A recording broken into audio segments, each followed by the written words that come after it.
完成です。ついに完成をしました。イエーイ。じゃじゃーん。ほら、これすごい。これすごい。これが一番いい。はい、撮影はこれでこちらでお願いします。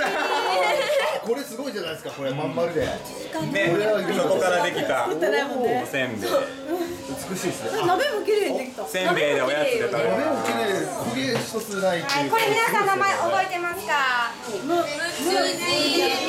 ダジュ。皆さんの力出てきた。宇宙人はだが。宇宙人だが。宇宙人だが。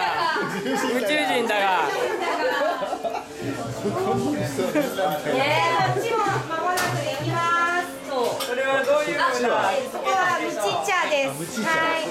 味付けは主に塩とココナッツミルク。ココナッツミルクだけ。はい。いい匂いしてる。塩とココナッツだけ。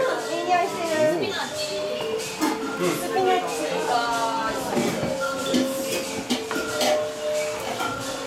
なんならほんまこれほど美味しそうですね。